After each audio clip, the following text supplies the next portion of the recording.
Four-wheel drive, twin turbos, torque vectoring, dynamic engine mounts. If Porsche hear even a whiff of criticism about one of their cars, like the 40-year-old whinge that a 911's engine is in the wrong place, they use technology to prove the critics wrong. They used the same tactic with their Cayenne SUV. Some people said it wasn't fast enough, so Porsche stuck a turbo on it. Then some other people said it wasn't frugal enough, so they made a diesel version. And now, some people have obviously said that it couldn't possibly be fast and frugal all at the same time. So Porsche have thrown their whole toolbox at it. And here's the result, the hybrid. Part of a whole new Cayenne range that's lighter, prettier, and comes with a smarter interior. It's got a 328 brake horsepower V6 petrol engine, a supercharger, a massive battery pack, and a 34 kilowatt electric motor. It's nearly as quick as a Boxster, but produces less CO2 than any other Porsche on sale. It sounds absolutely brilliant. The perfect one-size-fits-all, fast but green Cayenne. But is it really as perfect as it seems? The first thing you notice is that it's obsessed with energy conservation. This needle tells you whether the engine is being assisted by or charging up the electric motor and the battery. But my personal favourite is this display here, which shows you how many minutes and seconds you've spent driving emissions free, and also what percentage of every 5 minutes of an individual journey you have spent without emitting anything. Because the Cayenne has a parallel hybrid system, the electric motor can power the car without the petrol engine even turning. To put it to the test, I'm going to try and drive the 1.5 miles from the fifth gear office to the city centre using just battery power. I'm going to press this E-power button, which tells the car that I want to use as little petrol engine as possible and as much electricity as possible. And I'm hoping to get up to 100% zero emissions. So, here we go. I'm going to have to drive incredibly gently, just so that it doesn't lurch into life.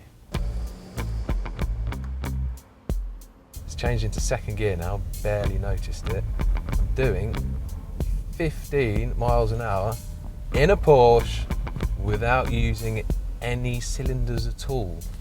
You have to keep an eye on the E-power meter, and if it goes all the way round into the power zone, you know the electric motor is giving 100%, and it's at that point where the car might think that you need to have extra power, so the petrol engine might kick into life. Coming up to some red lights.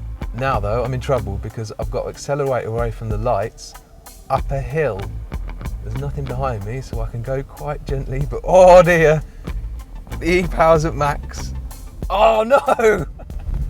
Petrol engine just started. I got 3 minutes and 39 without emitting any emissions at all or using any petrol. Now I've stopped, so the engine's gone off again, and I'm going to try and see if I can get the rest of the way without using anything. Oh no, it's kicked in again. So I might have failed twice, but by the time I'd reached the city centre, I'd only used the petrol engine for 15 seconds. It feels odd to praise the Porsche with its supercharger and its 6 cylinders and its 300 odd horsepower for not using any of them, but I tell you what, isn't it half impressive to drive something this big without using an engine at all? And its eco tricks don't end when you leave the city. If you lift off the throttle at speeds up to about 97 miles an hour, the Cayenne Hybrid enters what Porsche call sailing mode. This basically means that you coast with the engine switched off. So you drive along, lift off the throttle, and the revs drop to zero. The engine is off. And this has two benefits. Firstly, because the engine's off, there's less mechanical drag slowing the car down when you're coasting, and the longer you coast, the less petrol you use. Secondly, because the wheels are still turning, the hybrid system is actually recharging its battery, so the next time you need to run on electricity alone, there's more energy to do it with. The technology is incredibly impressive, but is it all worth it? This Cayenne Hybrid costs £57,000, which makes it 14 grand more than the Cayenne diesel. But its combined MPG figure of 34.4 is actually 4 MPG worse than the diesel. If you just want good fuel economy for a low price, get the diesel. But the hybrid also promises performance similar to that of the Cayenne V8. Best give it a razz. The hybrid is the heaviest Cayenne on sale and also the only one with electric power steering instead of hydraulic power steering, which a lot of people say doesn't give as much feel. But to be honest, I can barely tell the difference between this and the diesel version I drove last year. It's just got superb body control. Perhaps there's a little bit less steering feel, but it's just as accurate. You really, really quickly forget that you're driving something that weighs 2 tons. And when you come out onto country roads and stop seeing the electric motor as a little milk float engine to get you around the city, you see it as an extra source of power. When you kick down on the 8-speed Tiptronic box, it assists the engine and gives you an extra 47 brake horsepower and 211 pounds-feet of torque.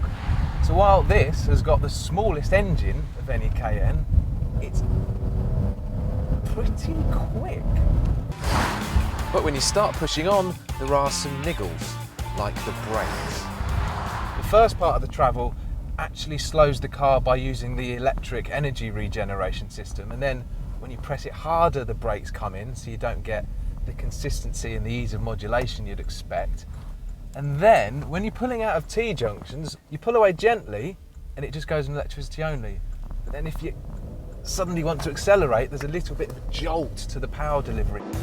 The chassis is as sharp as you'd expect, but the hybrid gubbins have affected the consistency of the pedals.